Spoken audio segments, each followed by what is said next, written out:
Good evening, everyone, and welcome to the TV6 Digital Desk live stream. Sorry about that graphic being a little funny there. Got that fixed. No problem at all. We'll just keep on moving.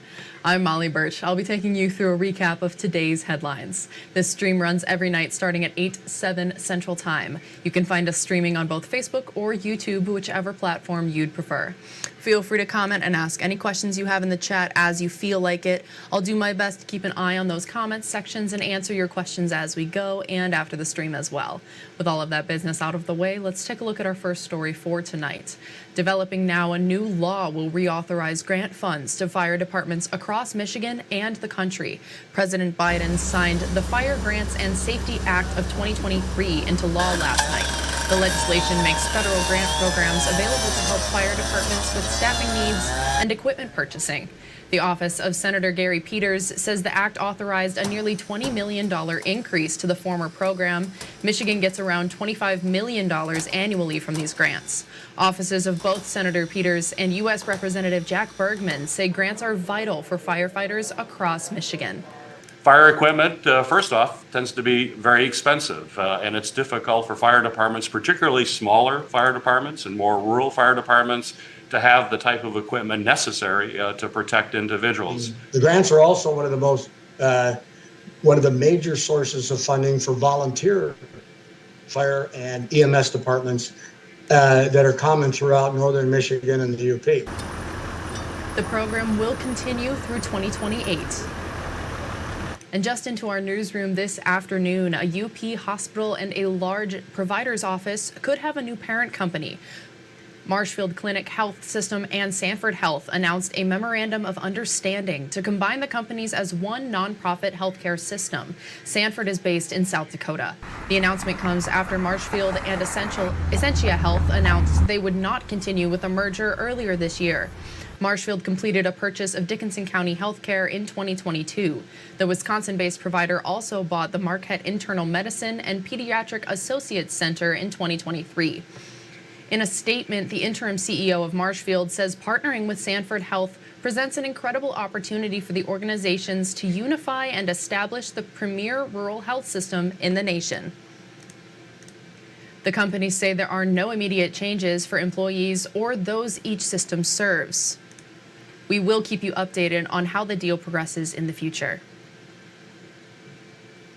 And traffic crashes were less common in Michigan in 2023 compared to 2022, but they were more dangerous to vulnerable roadway users. That's according to a report from the Michigan State Police's Criminal Justice Information Center. The report says traffic crashes and fatalities, were down about 2% in the state. However, crashes involving vulnerable roadway users like pedestrians and bicyclists increased by at least 10%. The Michigan Office of Highway Safety Planning is still reviewing the numbers to find the cause of these crashes, but it says many of them could have been avoided by people paying attention to their surroundings. These behaviors are preventable. They're actions you're taking as an individual, and every single one of these crashes that involves a risky behavior could be prevented. You can read the full report at our website, uppermichigansource.com. And if you have a certain crime on your criminal record, Safe and Just Michigan is offering to help you get it expunged. Safe and Just Michigan is hosting an expungement fair. The goal of this fair is to screen UP residents for expungement eligibility. The fair has free background checks, fingerprinting, and volunteer attorneys to help with the paperwork and instruct participants on next steps. Organizers say 1 in 3 adults in the U.S. have a criminal record. That naturally imposes significant barriers to that person, whether that be getting housing or getting gainful employment. Criminal conviction can be a serious impediment to that. The fair is Friday and Saturday from 11 in the morning to 4 in the afternoon at the Upper Peninsula Michigan Works office in Marquette. Not all crimes are eligible for expungement, so organizers recommend pre-registering to see if you qualify. Keep in mind that this fair will not be able to restore your driver's license. Today, 4th and 5th graders from the Hannahville Indian community visited the Delta County Airport. The field trip was part of this week's theme at Hannahville's Kids Zone summer camp, flying. TV6's Escanaba Bureau reporter Barbara Bellinger asked the youth about their favorite part of the day. When 30 summer camp youth stepped onto the runway at the Delta County Airport, one thing stood out. I like to see the airplanes take off. I've probably seen the plane take off. The 4th and 5th graders went to TSA operations and other airport areas where employees explained what they do and answered questions. Alice Wandasiga had a question about wing flaps during the visit with a private pilot. What would it have to look like for them to land? Lead teacher Alicia Jocks says the tour was part of this week's theme at the Kids Zone summer camp.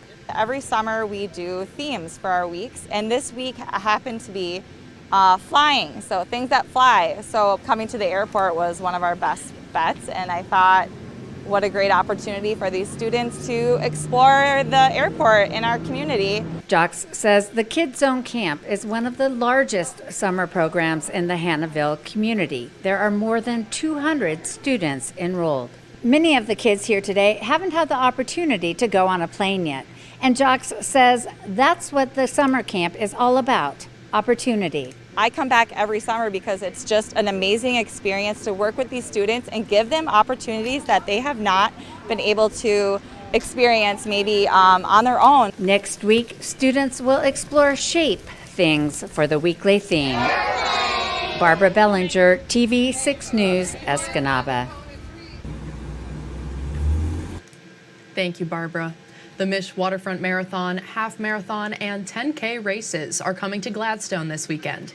Racers will run along Little Bay Denock and through Van Cleve Park, taking in Lake Michigan's beautiful shoreline along the way.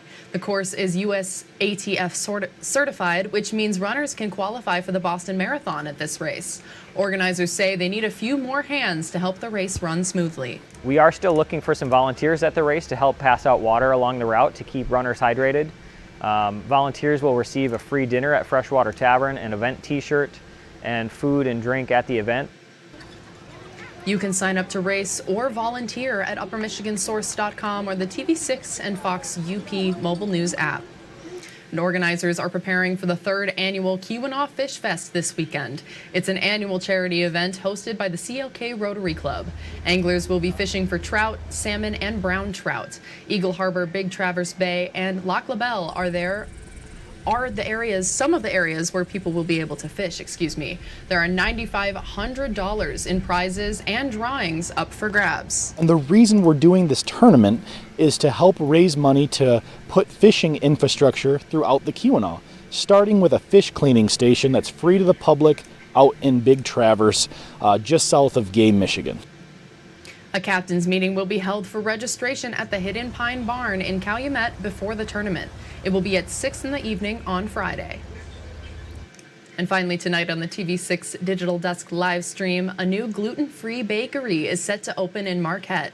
Honey Baked Bread Company owner Bailey Knight says she's baked her entire life.